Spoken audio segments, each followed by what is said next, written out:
ഇറാന്റെ ആണവോർജ കേന്ദ്രങ്ങൾക്ക് മാത്രമല്ല, ഇറാന്റെ പ്രോക്സി ഗ്രൂപ്പുകൾക്കും വേണ്ടി വന്നാൽ പിന്തുണയും സംരക്ഷണവും കൊടുക്കുമെന്നാണ് റഷ്യ അറിയിച്ചിരിക്കുന്നത്.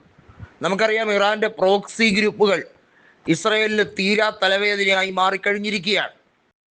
2023 ഒക്ടോബറിൽ തുടങ്ങിയ ഇസ്രയേൽ ഹമാസ് പോരാട്ടം അത് 2 കൊല്ലത്തോളമാകുമ്പോൾ 61,000 പേരാണ് ഫലസ്തീനിൽ മരണമടഞ്ഞിരിക്കുന്നത്. ഇവർ കൊല്ലപ്പെടുന്നത് ഇസ്രയേലിന്റെ മനുഷ്യത്വരഹിതമായ വംശഹത്യയുടെ പേരിലാണ്. ഇസ്രയേൽ നടത്തുന്ന ഈ വംശഹത്യ, ഈ രീതിയിലുള്ള നടപടിക്രമങ്ങളുമായി മുന്നോട്ട് പോയാൽ ഇസ്രയേലുമായി ബന്ധപ്പെട്ട കാര്യങ്ങളിൽ ഒരു വിട്ടുവീഴ്ചയ്ക്കും തങ്ങൾ തയ്യാറാകില്ല എന്ന് ഇറാൻ നേരത്തെ തന്നെ അറിയിച്ചതാണ്. ഇറാനെ കയറി ആക്രമിച്ചത് മുതൽ ഇസ്രയേലിന് വീണ്ടും വീണ്ടും കനത്ത നഷ്ടം തന്നെയാണ് ഹൂതി വിമതരുടെ ഭാഗത്തു നിന്നും അതുപോലെ തന്നെ ഇറാന്റെ പ്രോക്സി ഗ്രൂപ്പുകളിൽ നിന്നും ഉണ്ടായിക്കൊണ്ടിരിക്കുന്നത്. ഹമാസിനെ ഒന്നോടെ തീർത്തു എന്ന് അഹങ്കരിക്കുന്ന നെതന്യാഹുവിനെ സംബന്ധിച്ചിടത്തോളം ഹമാസിന്റെയും ഹിസ്ബുള്ളയുടെയും താവളങ്ങൾ ഇനിയും ബാക്കിയുണ്ട് എന്ന് വ്യക്തമായ സ്ഥിരീകരണമാണ് ലഭിക്കുന്നത്. ഇസ്രയേലിന്റെ പ്രതിരോധ വകുപ്പിന് ചെന്നെത്തപ്പെടാൻ കഴിയാത്ത രീതിയിലുള്ള പല അറ്റാക്കുകളും, അത് വ്യോമയാന പാത വഴിയായിരുന്നാലും മറ്റ് സാങ്കേതിക ശാസ്ത്ര വിദ്യ ഉപയോഗിച്ചായിരുന്നാലും ഇസ്രയേലിനെതിരെ നടത്തും എന്ന് തന്നെയാണ് ഇറാന്റെ പ്രോക്സി ഗ്രൂപ്പുകൾ പറയുന്നത്.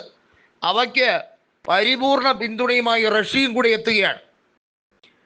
അപ്പോൾ റഷ്യയെ സംബന്ധിച്ചിടത്തോളം റഷ്യ ഉക്രൈനെതിരെ നടത്തുന്ന പോരാട്ടം മാത്രമല്ല, ഇറാന് കൊടുത്തിരിക്കുന്ന പിന്തുണ അത് വലിയ തോതിൽ ട്രംപിനെ ചൊടിപ്പിക്കുകയാണ്. റഷ്യക്ക് വലിയ താല്പര്യങ്ങളാണ് ഉള്ളത്. ഇറാനെ സംരക്ഷിക്കുക എന്നത് മാത്രമല്ല, റഷ്യൻ എണ്ണയ്ക്ക് ഉപരോധം ഏർപ്പെടുത്തിയ നടപടിക്രമവും ഇറാന്റെ എണ്ണ വാങ്ങാതിരിക്കാൻ വേണ്ടി അമേരിക്ക നടത്തുന്ന ശ്രമങ്ങളും അത് ഇരു രാജ്യങ്ങൾക്ക് റഷ്യയ്ക്കും ഇറാനും തുല്യ ദുഃഖമുണ്ടാക്കുന്ന കാര്യമാണ്. അതുകൊണ്ട് തന്നെയാണ് അവർ ഒരുമിച്ചത്. അവർ ഒരുമിക്കുമ്പോൾ ഒന്നോ രണ്ടോ മേഖലയിൽ മാത്രമല്ല, സർവ മേഖലകളിലും ഒന്നിക്കാൻ പറ്റുന്ന പരമാവധി സ്ഥലങ്ങളിൽ ഒരുമിച്ച് നിൽക്കുക എന്ന നടപടിയിലേക്ക് ഇറാനും റഷ്യയും കടക്കുമ്പോൾ അത് യൂറോപ്യൻ യൂണിയനും അമേരിക്കയ്ക്കും ഉണ്ടാക്കുന്ന ആഘാതം വളരെ വലുതാണ്. ഇസ്രയേലിനെ തോൽപ്പിക്കാൻ ഇറാന് റഷ്യയുടെ മാത്രം കരുത്ത് മതിയാകും. കാരണം അത്രയേ ഉള്ളൂ ഇസ്രയേൽ.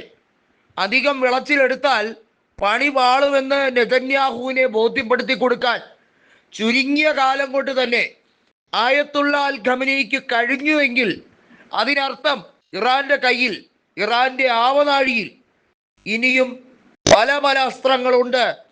ഇസ്രയേലിന്റെ അയൺ ഡോമുകൾക്കോ അവരുടെ അത്യാധുനിക സംവിധാനങ്ങൾക്കോ ചെറുത്തു തോൽപ്പിക്കാൻ കഴിയാത്തവണ്ണം സാങ്കേതിക വിദ്യകൾ കൃത്യമായി ഉപയോഗപ്പെടുത്തുന്ന സംവിധാനങ്ങൾ ഉണ്ടാക്കി അത് സുരക്ഷാപൂർവം വെക്കേണ്ട സ്ഥലത്ത് വെച്ചിട്ട് തന്നെയാണ് ആണവ ശാസ്ത്രജ്ഞർ പോയത്.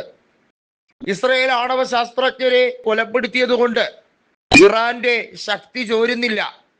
ഇറാന് വൈഷമ്യമുണ്ടായി കാണും. പക്ഷേ ഇറാന്റെ ആണവ ശാസ്ത്രജ്ഞരെ ഒരിക്കലും വില കുറച്ച് കാണാൻ കഴിയില്ല. അവർ ചെയ്തു വെക്കേണ്ട പല കാര്യങ്ങളും പല രീതിയിൽ പൂർത്തീകരിച്ചിട്ടാണ് അവർ അവിടെ നിന്നത്.